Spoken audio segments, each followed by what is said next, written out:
வாசவி அனைவருக்கும் வணக்கம். பட்டுக்கோட்டையிலிருந்து கீதா இளவரசன். சைவம் தமிழ் ஆகிய இரண்டு துறைகளிலும் சிறந்து விளங்கும் மும்மணி என்று சொல்லப்படும் நூல்கள் திருக்குறள், திருமந்திரம், திருவாசகம். இம்மைக்கும் மறுமைக்கும் பயன் தரும் தத்துவங்களை கொண்டது இந்த மூன்று நூல்களும். இதுவரை நாம் திருக்குறள் பார்த்தோம். இனி பார்க்கப் போவது திருமந்திரம்.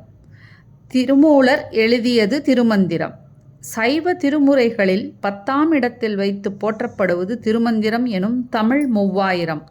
திருமந்திரத்தில் 9 தந்திரங்களும் 9 ஆகமங்களின் சாரமாக அமைந்துள்ளது.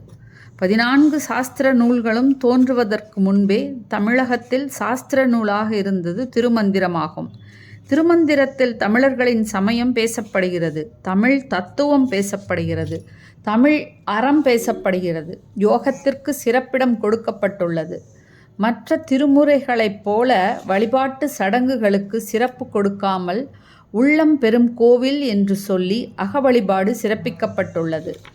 யாதும் ஊரே யாவரும் கேளீர் என்று புறநானூறு பாடிய வரிகளைப் போல ஒன்றே குலம் ஒருவனே தேவன் என்ற திருமூலரின் வரியும் உலக புகழ் பெற்றது. திருமந்திரம் தமிழ் செய்த தவம். திருமந்திரத்தில் உள்ள பாடல்கள் மிகவும் எளிமையானது, இனிமையானது, படிக்க படிக்க சுவையானது, பயன் தரக்கூடியது. உலகம் பொய், உடல் பொய் என்கின்ற வாதத்தை வலுவாக சொல்லும் சித்தர்கள் மரபில் வந்த திருமூலர் உடம்பினை கோயில் என்று பாடிய முதல் தமிழ் கவிஞர் என்றே கூறலாம். மந்திரங்கள் எங்கும் மூச்சு பயிற்சியை பற்றியும் இறையருள் பற்றியும் சிவ சிந்தனை பற்றியும் தன்னுடைய சித்தத்திற்குள்ளே சிவனை கண்டு பாடினாலும் தன்னுடைய அறிவை முன்னிலைப்படுத்தி அடுத்தவருக்கு உதவி வாழ்வதையும் அவர் பாடியுள்ளார்.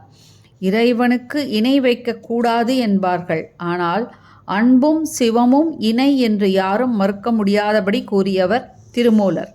திருமூலரின் திருமந்திரங்கள் மனத்துயரத்தை போக்கும் மாமருந்துகள்.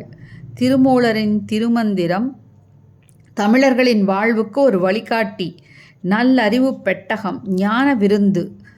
சிந்தனைகள் தமிழர்களுடைய வாழ்விலும் வாக்கிலும் ஒளிவீசி அறிவு மனம் பரப்பட்டும். நன்றி.